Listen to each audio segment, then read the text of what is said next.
তিতা করলা খেতে যদি তিতা লাগে তাইলে কিন্তু এইভাবে বানিয়ে খেলে বাড়ির সবাই খাবে, একদম বাচ্চারা পর্যন্ত খেয়ে নেবে, বুঝতেই পারবে না যে তিতা করলা খাচ্ছে। দেখো এইভাবে ভেতরের অংশটা কিন্তু ফেলে দিতে হবে। আর তারপরে প্রেসার কুকারের মধ্যে 2টো সিটি দিয়ে দেবো, 2টো আলুও দিয়ে সেদ্ধ করে নেব। আর 2টো আলু অবশ্যই দেবে, তাহলে যদি তোমরা বেশি তিতা করলা দিতে চাও তাহলে একটা আলু বেশি দিয়ে দেবে। আর এইভাবে 2টো সিটি দিয়ে নামিয়ে ফেলবে, আর সঙ্গে সঙ্গে তিতা করলাটা বের করে নেবে জলের থেকে, নাহলে জল ঢুকে যাবে।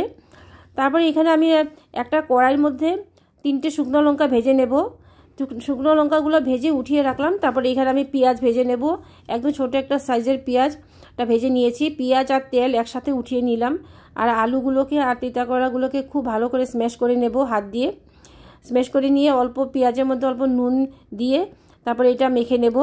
এইভাবে যদি বাড়িতে বানিয়ে খাও বন্ধুরা, দারুণ লাগে, সেন্টটা দারুণ লাগে খেতে, আর অনেকটা ভাত খাওয়া যায়। আর বাচ্চারাও কিন্তু বুঝবেই না যে এটা তিতা করলা খাচ্ছে। যদি ভালো লেগে থাকে অবশ্যই লাইক আর সাবস্ক্রাইব করে দিও।